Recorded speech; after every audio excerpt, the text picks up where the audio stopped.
천년의 예술, 당신의 마음을 사로잡은 단 하나의 보물을 선택하는 시간, 천상의 컬렉션입니다. 반갑습니다.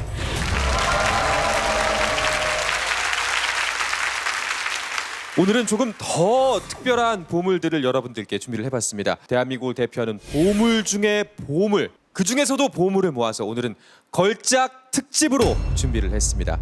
전 세계도 감탄하는 걸작들이 오늘 여러분들 앞에 펼쳐질 텐데요. 호스트의 이야기가 그리고 보물이 여러분들의 마음을 움직인 그 순간 이 버튼을 눌러서 스튜디오를 밝혀주시면 되겠습니다. 100분의 현장 평가단의 선택으로 2주의 천상의 컬렉션이 결정이 됩니다. 자, 이번 주 걸작 특집 과연 어떤 보물이 천상의 컬렉션에 오르게 될까요? 지금 만나보겠습니다.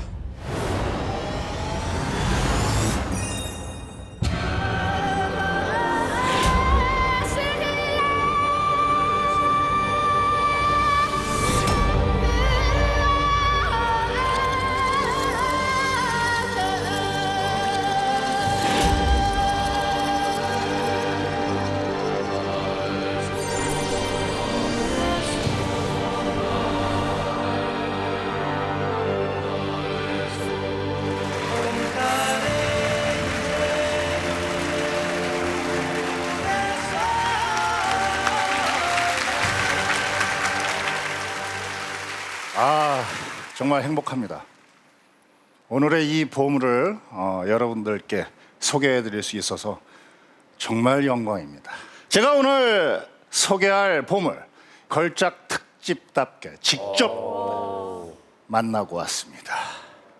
해인사로 딱 들어가는데 정말 상상 이상으로 계단이 굉장히 급격하게 있더라고요. 보통 계단을 이런 식으로 간다라면 거긴 정말 이렇게 가지 않으면 쉽지 않을 정도로 힘들게 계단을 올라가도 또 그게 끝이 아닙니다. 낮고 아주 작은 구멍을 또 하나 또 통과해야 돼요. 이렇게 좀 머리를 수그리면서 들어갑니다. 대체 왜 이렇게 힘들게 이렇게 어렵게 만든 걸까요? 굳이 일부러 가파르고 불편하게 지은 거랍니다. 이 팔만 대장경을 대하는데 감히 고개를 딱 뻣뻣이 들지 못하도록 하기 위함이죠. 시종일관 겸손한 자세로 다가서야 마주할 수 있는 보물, 팔만 대장경입니다.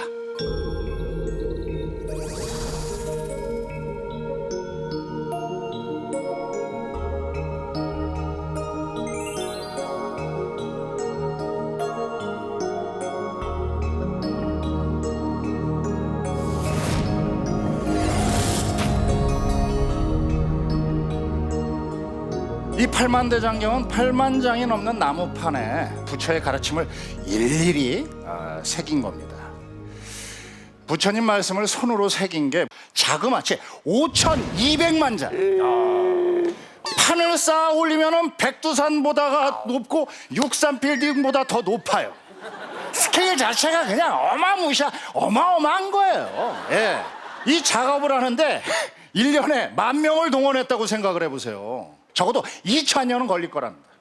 예. 자, 그런데 당시에 1년 동안 무려 125만 명을 동원한 겁니다. 그래서 16년 만에 겨우 완성을 해내게 된 거죠. 그리고 이 글씨체가 또 기가 막힙니다. 예. 이 16년이면 수백만 명이 이 글을 새겼을 텐데 글씨체가 다 똑같습니다. 어떻게 똑같았어? 아니, 오죽하면 그 정말 까칠하다는 추서 김정희 선생님이 이 글씨체를 보고 마치 이 신선이 하늘에서 내려와가지고 딱 쓴 것 같다라고 표현을 했겠어요.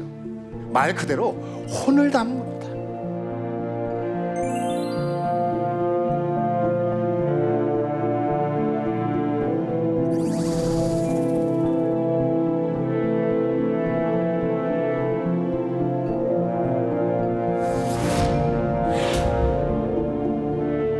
여기에 글을 새긴 사람들은 도대체 그럼 누구였을까? 이런 의문점이 듭니다. 또 말이야, 주상이 시켰다고 돈 없고 힘없는 사람들 다 서민들 모아가지고 고생시키면서 자, 모아놓고 써라! 이거 아니었나? 이런 생각 들 수 있잖아요. 웬걸요? 왕부터 왕족, 승려, 지식인, 노비들까지 모든 계급층이 다 총 출동했습니다. 우리 역사에 말이죠, 왕부터 노비까지 통틀어서 똘똘 뭉쳐가지고 뭔가를 이룬 거는 이 팔만대장경이 처음이라고 보시면 됩니다. 근데 왜 이 불경 하나를 새기기 위해서 이 많은 사람들이 참여하고 희생을 했을까요? 당시 고려의 가장 큰 고민은 바로 몽골군이었어요. 얘네들이 툭하면 쳐들어와. 그리고 막 약탈해, 막 뺏어가, 막 그냥. 이거 어떻게 그럼 싸워야지. 우리도 맞상대를 해줘야 될 거 아니에요? 그러면 싸울 수 있는 사람들은 다 싸우러 가죠. 나머지 딱 그냥 새기는 거예요. 그리고 또 절하고 전쟁을 하는데도 이건 계속 되어야 되니까 남은 사람들이 우직하게 이 팔만대장경에 매달린 겁니다. 자, VCR 보겠습니다.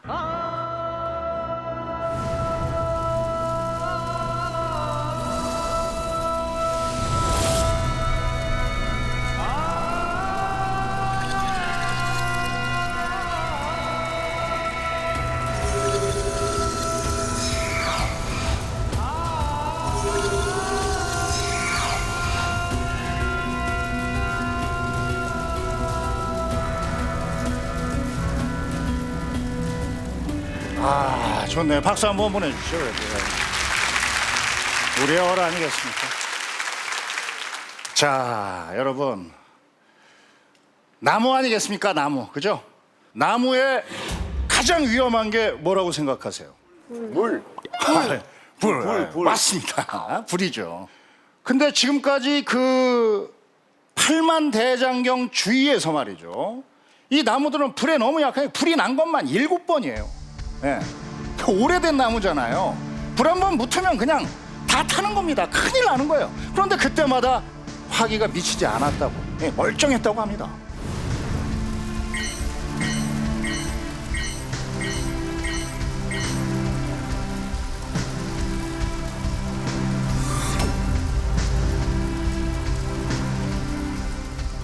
심지어 팔만대장경이 보관되어 있는 장경판전이라고, 이 지붕 밑에는 말이죠, 거미줄이 단 하나도 없어요. 지붕 위에 새가 앉질 않습니다. 새똥조차 없어요. 제가 갔는데도 진짜 새똥을 찾아보려고 했어.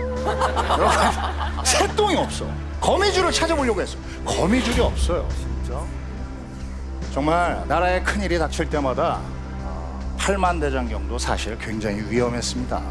예, 뭐 임진왜란이 있었죠. 일제강점기, 6.25 한국전기. 전쟁 때마다 뺏기거나 막 사라질 뻔했는데 그때마다 참 희한한 게 그 위기를 잘 넘깁니다. 가장 위험했던 순간 중에 하나가 6.25 당시에 인민군들이 해인사로 다 숨어 들어온 거예요. 뭐 해인사에만 있겠습니까? 그 옆에 뭐 다 있었겠지. 근데 상부에서 해인사 폭발을 해라. 해인사 폭발! 딱 내린 거야. 근데 그 명령을 그 명령을 받은 그 장군이 거부한 겁니다. 그 이유가 단 하나예요. 팔만대장경을 지키기 위함이라. 팔만대장경을 두고 일어난 이 기적 같은 일들은 사실 이 과학으로는 절대로 설명이 불가합니다. 그럼 대체 이 숭고한 팔만대장경을 지켜주는 이 신비한 힘은 도대체 어디서 오는 걸까? 저는 대장경에 그 새겨진 글자들에서 아마 글자들에 제가 주목을 한번 해봤습니다. 박동, 최동, 어린이들 이름이고요. 극락향.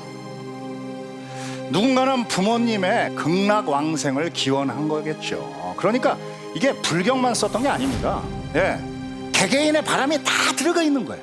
결국 우리 가족, 뭐 부모, 자식의 안녕을 바란 거 아니겠습니까? 당신은 앞집 옆집 할 것 없이 죄다 그냥 전쟁터에 나가 있을 때거든요. 근데 소문이 하나 딱 돈 거야. 몽골군에게 끌려가면 말이야, 펄펄 끓는 기름에다가 빠뜨려 죽인대. 뭐 남은 가족들이 편했겠습니까? 마음이 불편했겠죠. 늘 불안하고 늘 걱정하고 또 늘 그리워했을 겁니다. 그 마음으로 한 명씩 스스로 나와서 팔만대장경을 새긴 겁니다. 그리고 그 바람들이 쌓이고 겹겹이 쌓여 그 천년이라는 세월을 지탱해주는 힘이 된 거죠. 대장경에 자주 등장하는 글자가 뭔 줄 아십니까, 여러분?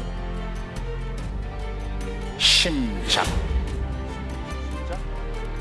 마음을 다해 만들다라는 뜻입니다.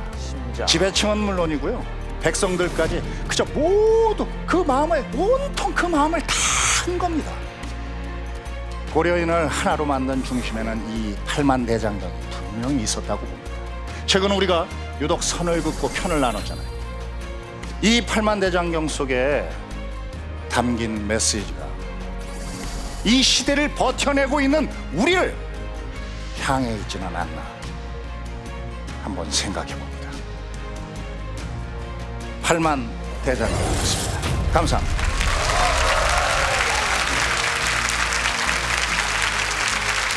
김수로 씨의 팔만대장경 이야기 정말 잘 들었습니다. 네, 아니 예. 팔만대장경이라는 이야기를 듣자마자 직접 해인사까지 갔다 오셨다고요. 네. SNS에도 직접 올리셨대요. 예, 갔다 예, 온 그 스토리를. 무조건 가봐야 된다고 생각을 했습니다. 물론 어떤 팔만대장경의 모든 것을 다 이야기해 줄 수는 없지만 고려인들의 그 어떤 그 마음, 혼 이런 걸 조금이라도 좀 더 적극적으로 말씀을 드려야 되지 않겠나라는 생각에 다녀왔습니다. 네.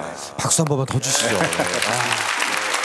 저도 어릴 때 갔던 기억이 있는데 약간 그 개수에 약간 압도됐던 그런 기억이 있는 것 같아요. 그렇죠. 뭔가가 너무 많은 거 아니야? 막 이렇게. 네. 5,200만 자라고 말씀하셨잖아요. 근데 사실은 조선왕조실록이 어느 정도인지 모르시죠? 그게 888장에 5,500만 자거든요. 그러니까 조선왕조실록은 471년 동안에 이제 쭉 썼던 그 기록이고, 이거는 아까 말씀하신 16년 만에 썼던 기록이기 때문에 약간의 차이는 있는 거죠. 그런 면에서.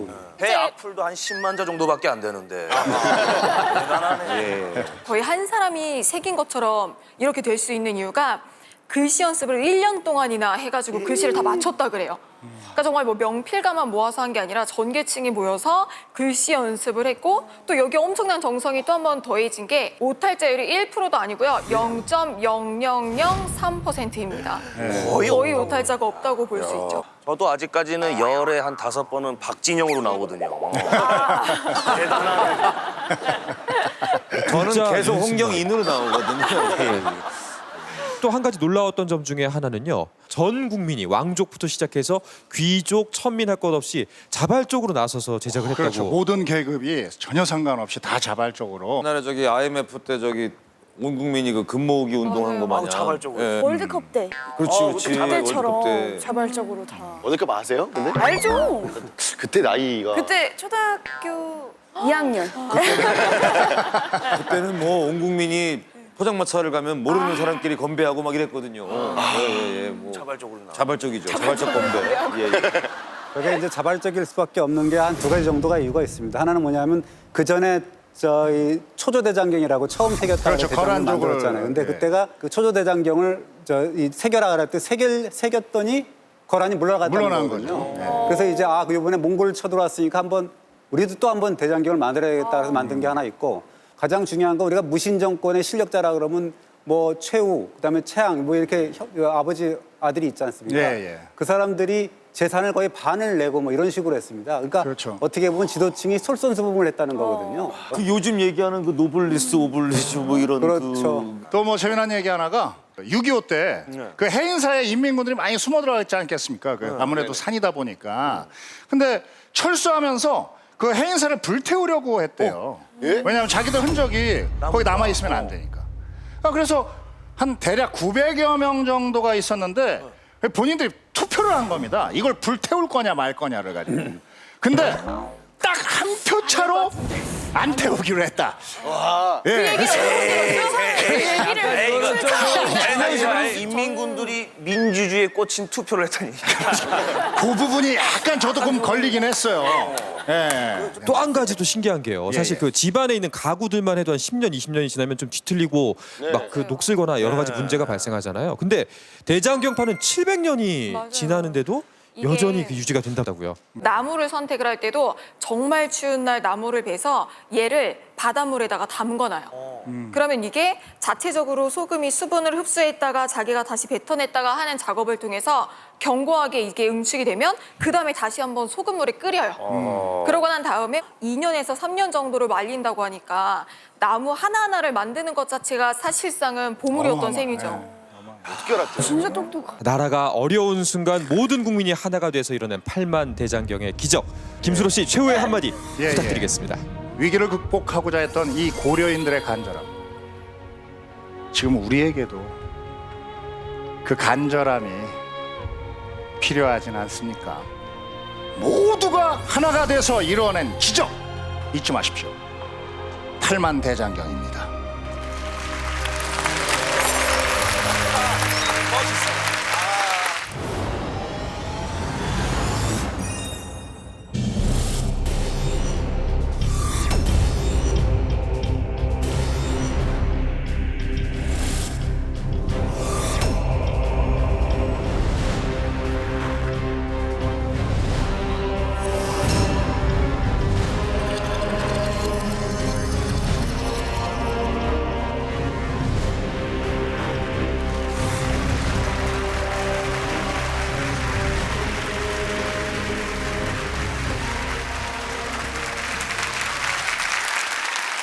이 보물이 발견된 건 1993년 겨울 부여 능산리 고분의 주차장 공사가 한창이었는데요.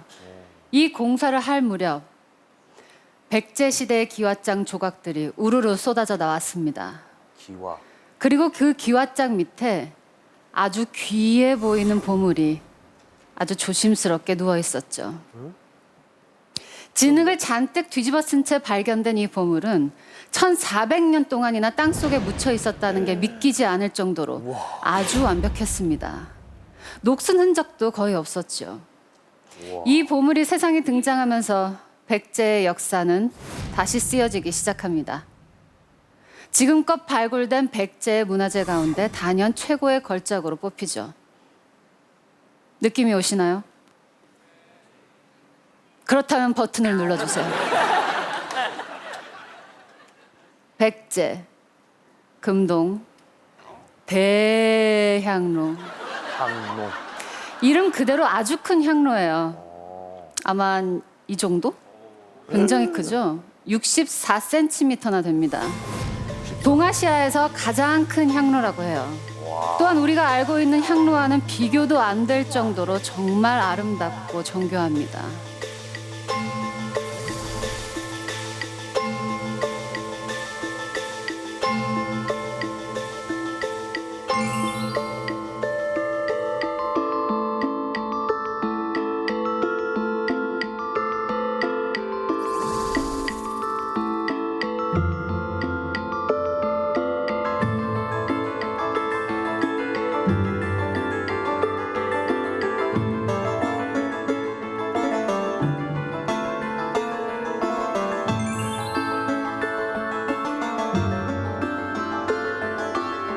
용 모양의 받침, 그리고 연꽃 무늬가 새겨진 몸체, 그리고 산봉우리가 솟아있는 뚜껑, 그리고 그 뚜껑 위에 여의주를 목에 맨 봉황의 장식이 있습니다. 이렇게 총 4부분으로 되어 있는데요. 예뻐. 사람을 비롯해서 산과 자연, 동물과 식물, 심지어는 상상 속의 동물과 인물들까지 무려 160여 개의 형상들이 아주 빼곡하게 조각이 되어 있습니다.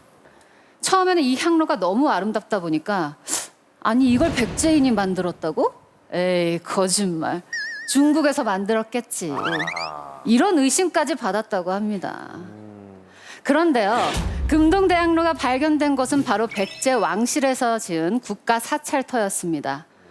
위덕왕이 아버지 성왕을 추모하기 위해 만든 절이죠. 성왕이 누군지 아세요?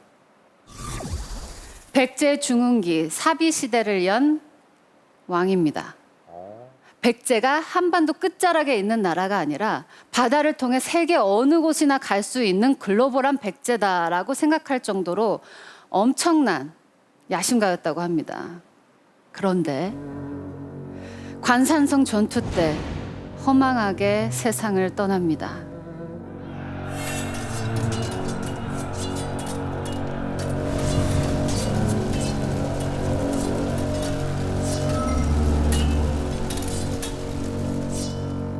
관산성 전투는요, 120년간의 동맹을 깨고 한강을 뺏어간 신라에 대한 백제의 보복 전투였습니다.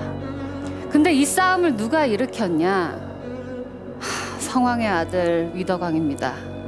아니되옵니다. 지금은 때가 아니옵니다.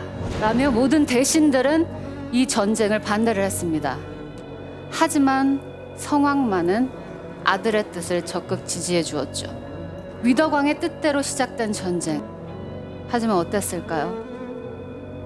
뜻대로 풀리지 않았습니다. 아버지가 아들을 격려하기 위해 길을 나서죠. 그런데 사건은 여기서 터집니다.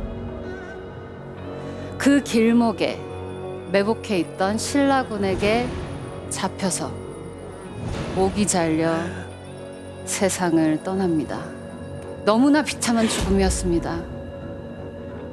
백제를 동아시아 중심 국가로 만들겠다던 성왕의 꿈 또한 이렇게 허망하게 끝나버렸죠. 그런데 불행인지 다행인지 위덕왕은 간신히 목숨만은 붙여서 살아 돌아왔습니다. 살아남은 것 자체가 굉장히 죄인 같겠죠. 아버지의 이 비참한 죽음은 모두 내 탓이다, 내 탓이다. 끊임없이 자책하고 후회를 합니다.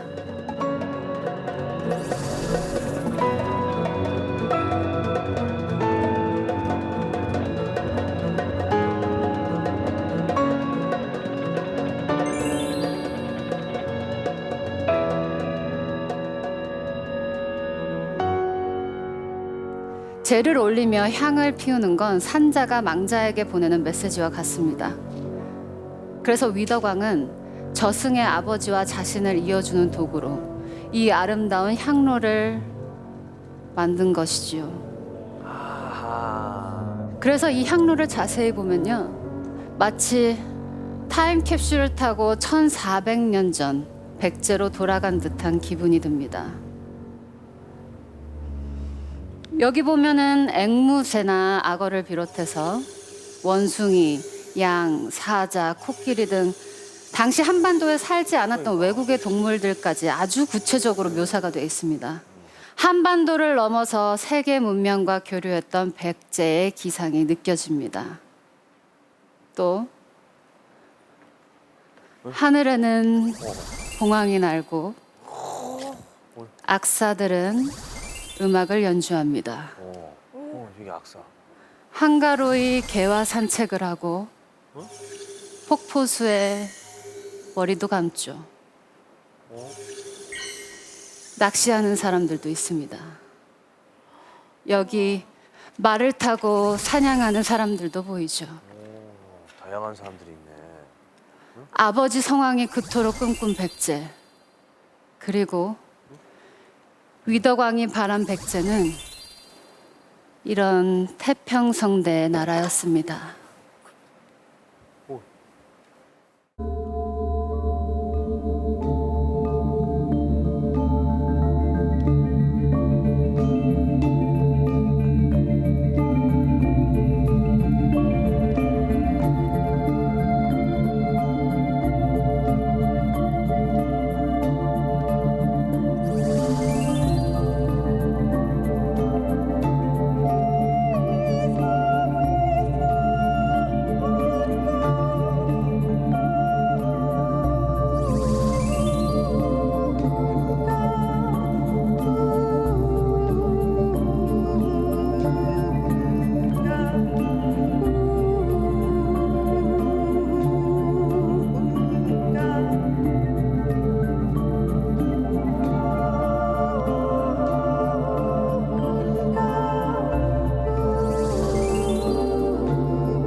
금동대학로엔 백제를 세상의 중심이자 부강한 나라로 만들려 했던 성왕과 위덕왕, 이 부자의 꿈과 좌절이 문신처럼 새겨져 있습니다. 능산리 사찰에서 향을 피울 때마다 위덕왕은 관산성 전투의 참패로 무너진 아버지의 꿈을 떠올리며 의지와 다짐들을 쏟아냈을 겁니다. 실제로 위덕왕은 무려 45년 동안 왕위에 있으면서 백제의 화려한 중흥을 이끕니다. 백제 금동 대학로의 발견은 참으로 기적 같은 일이었죠. 그런데 왜 1400년의 시간을 거슬러 우리 앞에 모습을 나타낸 걸까요? 아버지 성왕이 꿈꿨던 백제는 이토록 찬란하고 부강한 나라다. 이 사실을 후세까지 꼭 전하고 싶었던 위덕왕의 의지는 아니었을까요? 우리 기억 속의 희미한 백제를 온몸으로 전해주는 기적의 보물, 백제 금동 대향로였습니다. 감사합니다.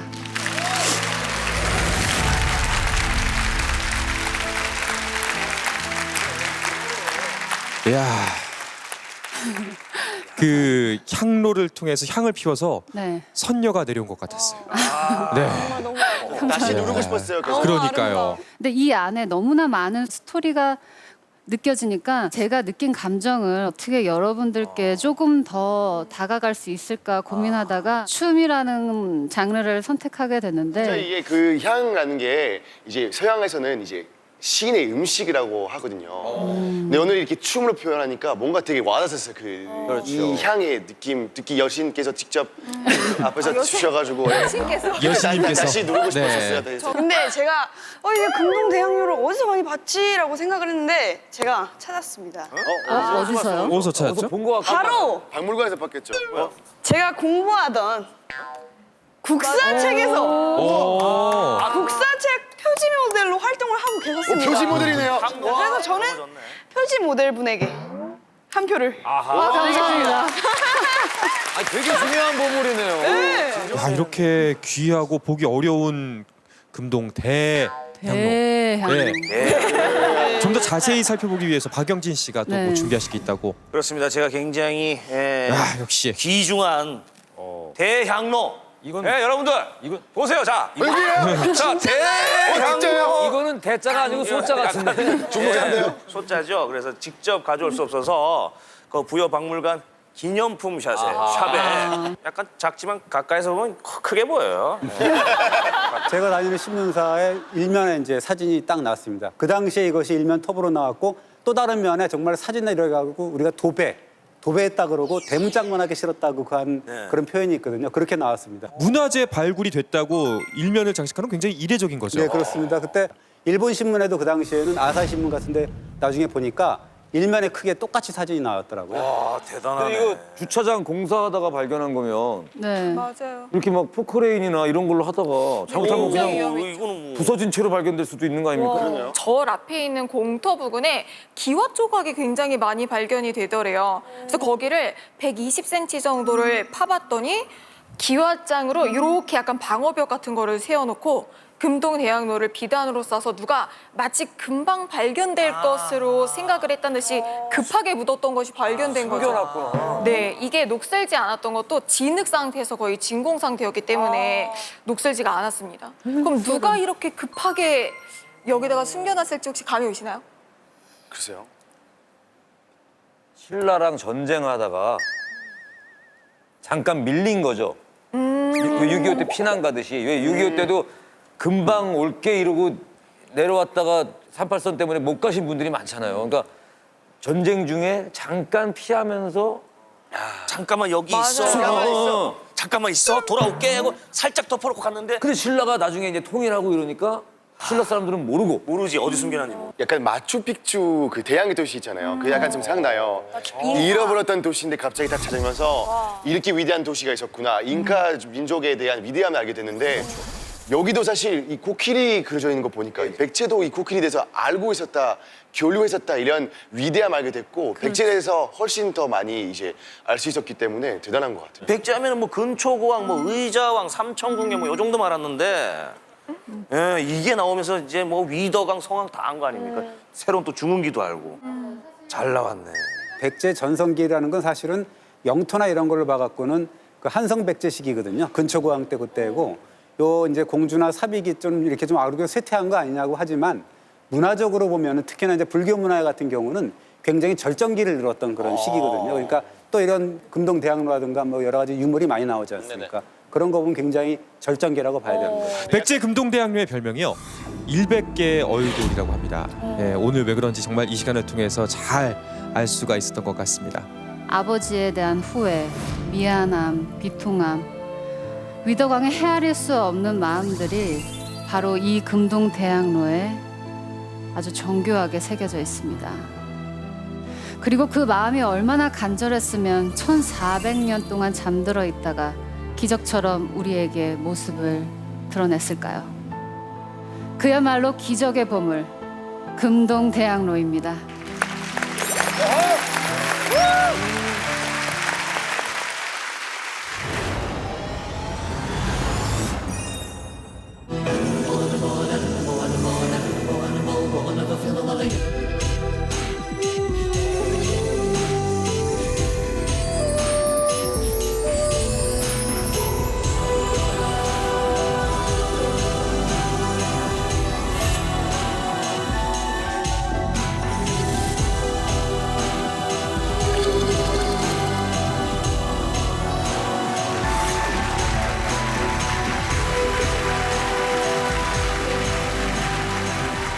제가 이 보물을 소개하게 됐다는 소리에 진짜 기분이 좋아졌습니다.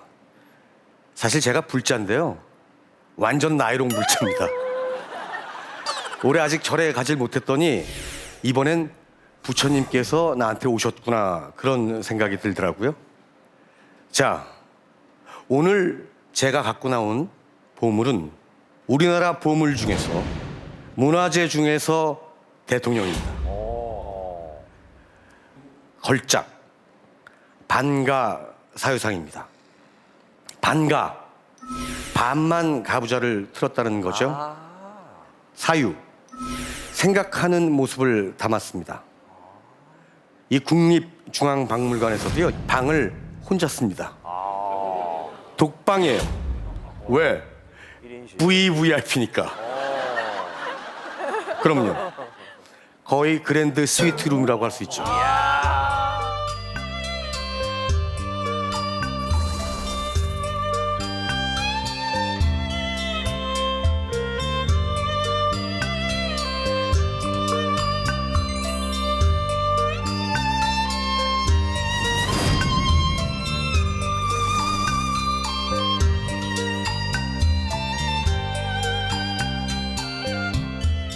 해외에서도 아주 인기가 폭발입니다.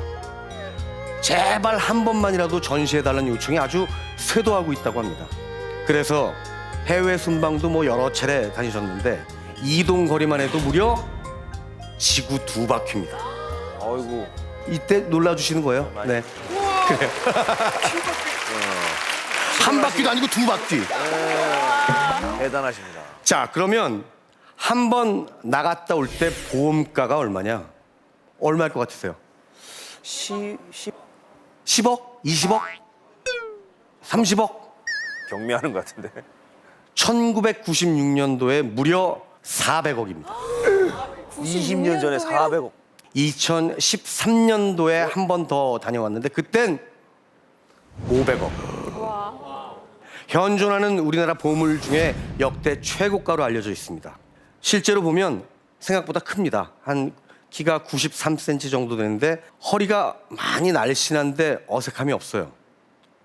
사람이 아름답다고 느끼는 그 황금비를 정확하게 맞췄거든요. 자, 그리고 보시는 바와 같이 머리에는 관을 썼습니다.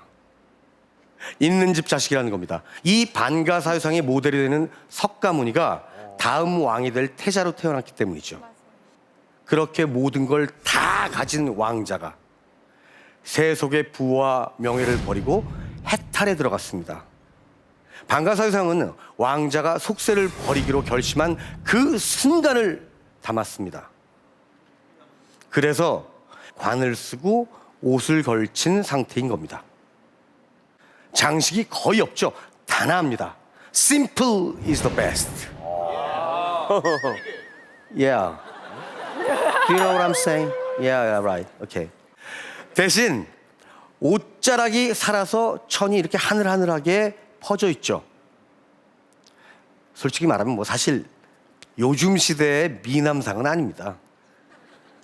그런데 직접 보면요, 이 형님 진짜 잘생겼습니다. 진짜 미남으로 느껴져요. 왜? 반가사유처럼 절대자를 묘사한 그림엔 사람들이 바라는 신의 모습이 담겨져 있습니다. 우리 성화에서 보면 예수님 굉장히 잘생겼잖아요.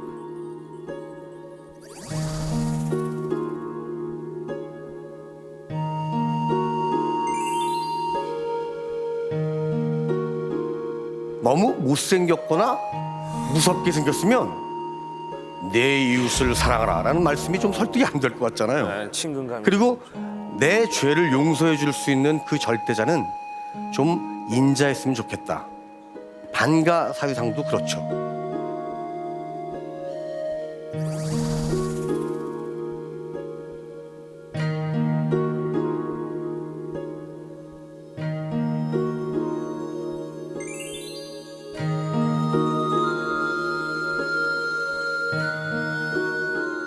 비슷한 포즈의 예술품이랑 좀 비교를 해볼까요? 여러분 저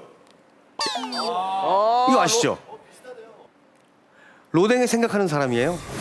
이 작품은 지옥문 앞에서 심판을 기다리고 있는 인간의 모습을 그리고 있습니다. 감탄만 하실 게 아니라 불을 켜주셔야 돼요. 자, 이 포즈 똑같죠? 생각하고 있는 모습이라는 것도 똑같은데 다른 점, 근육이 자기 주장을 하고 있어요. 우리 주사 맞을 때 힘 주잖아요. 왜? 아프고 괴로우면 긴장하니까 힘이 들어갑니다. 이게 뭐냐? 두려운 거죠. 아까 제가 지옥 앞의 모습이라고 했잖아요. 심판이 두려운 겁니다. 내 죄가 무섭고 두려워요. 연약하죠? 그래서 생각하는 인간인 거예요. 그런데 이 반가사유상을 볼까요? 어디 한 군데 힘주고 긴장한 부분이 있습니까? 느슨하고 여유롭죠. 그리고 웃고 있어요. 왜? 이제 곧 세상의 모든 고통을 벗어던질 테니까. 자유를 눈앞에 두고 있는 순간, 그 순간을 기가 막히게 포착했죠. 그래서 나보다 작지만 굉장히 장엄하고 대단해 보입니다. 기댈 수 있고 위로가 되는 인간을 초월한 존재, 바로 신입니다.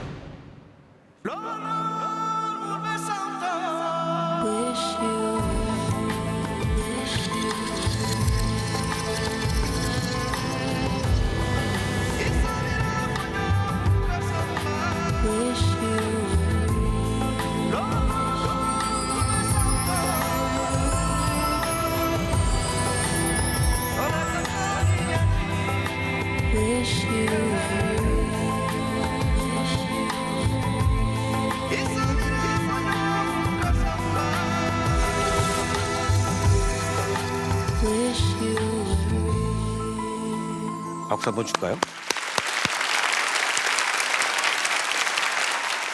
굉장히 참 이상하죠?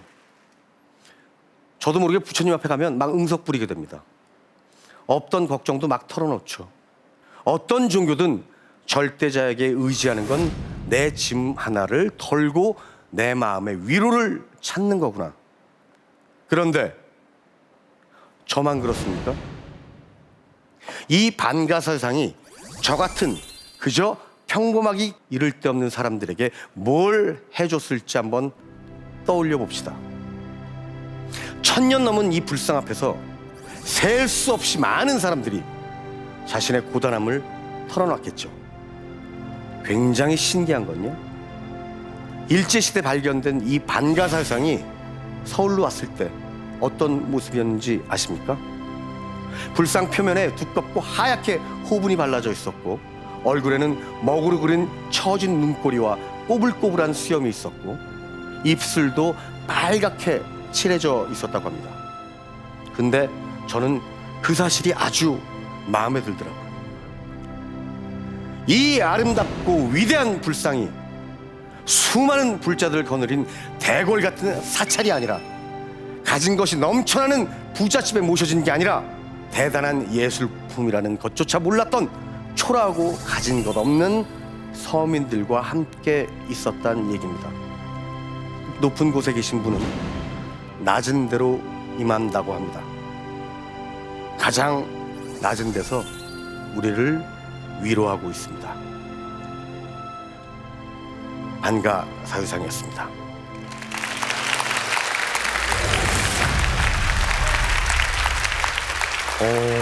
아니 저도 굉장히 좋아하는 보물이거든요. 공영진 씨 어떠셨어요? 너무 뜻깊은 무대였고요. 개인적으로 영광으로 생각을 하고 열심히 준비를 했고 국립중앙박물관에 가서 직접 보고 또 느끼고 왔습니다.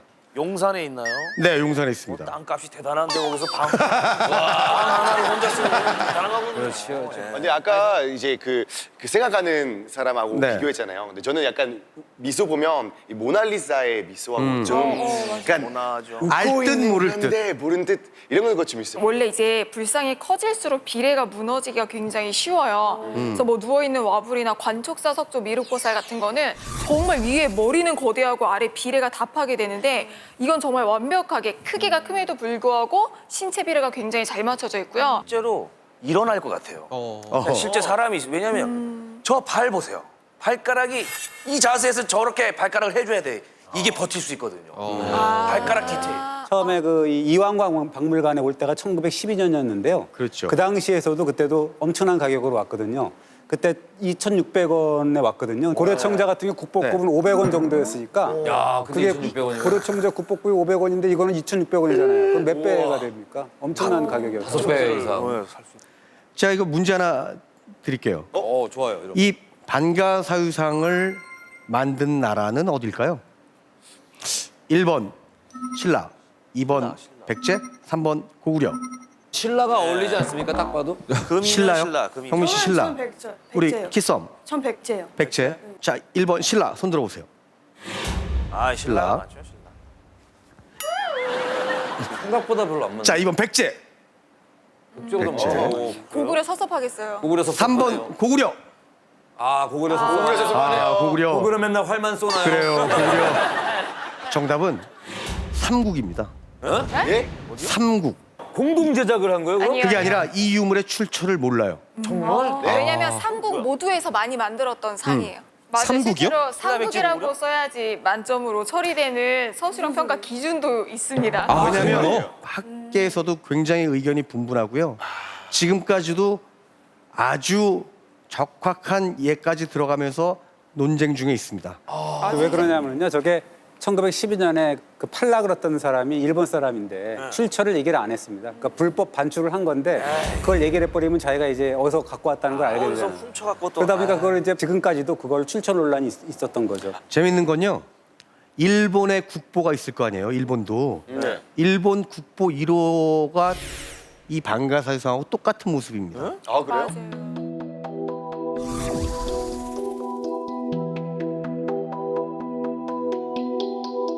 근데 이 일본의 불상에 이 손가락이 부러지는 사고가 나가지고 재질을 한번 분석을 했다고 해요. 근데 나무로 만든 불상인데 그게 어느 나라의 소나무였는지 아십니까? 경상도에서 자라는 적송이었다고 해요. 그 붉은 소나무. 왼편에 보시는 저 불상이 바로 저게 일본 이제 묵상이라는 국보 1호 거죠? 목조 반가 사유상입니다. 일본은 우리나라한테서 영향을 받았다라고 하는 걸 정말 끝까지 인정을 하기를 싫어했어요. 근데 지금 한반도산 적송이라고 하는 게 밝혀지고 난 다음에는 사실 부인할 수 없는 사실이 되었기 때문에 일본 불상은 나무잖아요. 하지만 우리 불상은 금동으로 주조한 거라서 훨씬 더 힘들었지 않겠습니까? 아마도 맞습니다. 이 귀한 걸작에 대해서 좀 더 알아내는 일이 우리에게 남겨진 또 하나의 과제가 아닐까 그렇게 생각이 듭니다. 그렇습니다. 자, 이제 공영진 씨의 최후의 한마디를 끝으로 반가 사유상에 대한 투표를 마무리하도록 하겠습니다. 여러분, 이 불상은 1000년 넘는 세월을 살아남았습니다. 여러분이 봐도 또 저 같은 막눈이 봐도 누가 봐도 차마 훼손해서는 안 되는 신의 모습. 그 자체였기 때문이겠죠. 낮은 곳에 임하는 거룩한 신의 모습을 그렇게 온전히 담고 있는 천년의 걸작, 금동 반가 사유상입니다.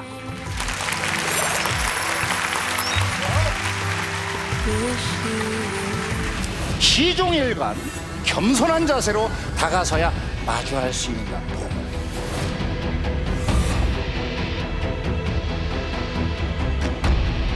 거미줄이 단 하나도 없어요.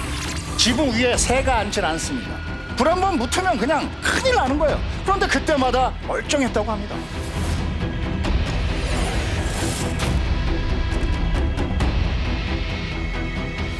이 보물이 세상에 등장하면서 백제의 역사는 다시 쓰여지기 시작합니다.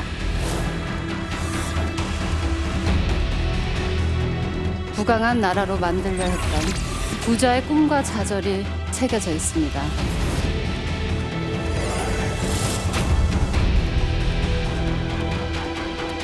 우리나라 보물 중에서 대통령입니다.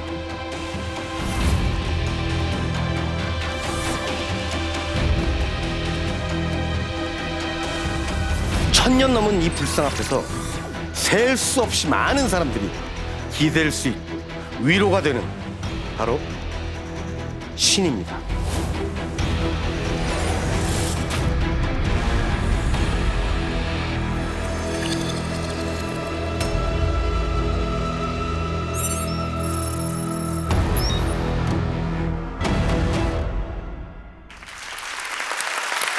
아직까지 아슬아슬합니다. 불과 10표가 차이가 나지 않습니다.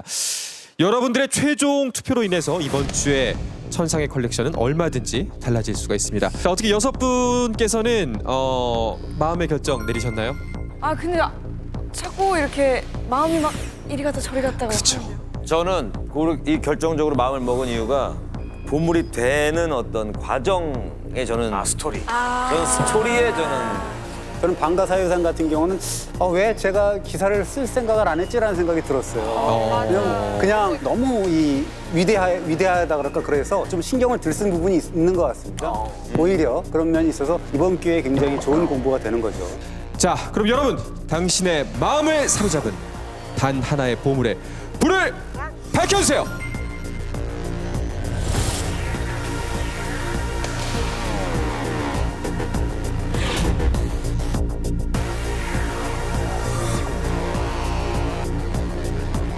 드디어 100개의 불이 모두 들어왔습니다. 지금 제게는 최종 결과가 들려 있습니다. 오늘 초박빙이었습니다. 당신의 마음을 사로잡은 단 하나의 보물 천상의 컬렉션 최종 결과 보여주세요.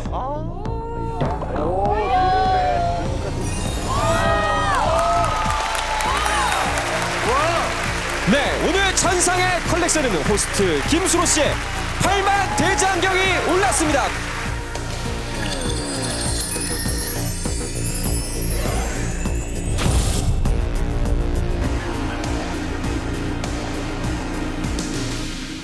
큰 박수 부탁드리겠습니다.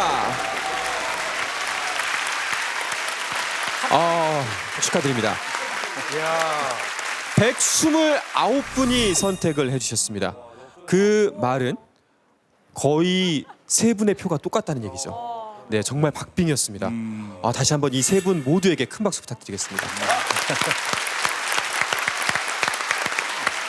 정말 저도 열심히 진짜 몇 주 동안 공부했거든요. 그러니까 너무나 재밌고 그냥 순수하게 가서 제가 느낀 것과 진정성을 통해서 그냥 우리 국민들이 팔만대장경에 대해서 새롭게 좀 생각을 해줬으면 하는 바람이 있었습니다. 개인적으로는. 멋진 무대 준비해 주신 두 분의 소감도 들어봐야 할 텐데요. 먼저 선녀님, 최효진 씨. 네. 정말 열심히 준비를 했는데 이 시간만 되면 섭섭한 건 어쩔 수가 없네요. 네.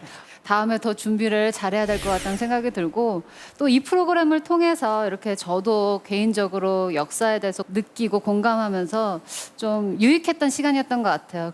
어느 누가 어떤 결과를 가져왔다고 하더라도 오늘 우리나라의 보물들은 정말 손색이 없을 만한 그런 아이템이었다고 생각을 하고요. 저는 개인적으로는 공영기 씨 응원했습니다. 네. 제게는 비록 보턴이 없지만 보턴을 눌렀다면 그래요. 저는 3번을. 네. 네. 전혀 위로가 되지 않네요. 당신의 마음에 불을 밝혀줄 단 하나의 보물, 단 하나의 이야기가 여러분을 찾아갑니다. 천상의 컬렉션이었습니다. 고맙습니다.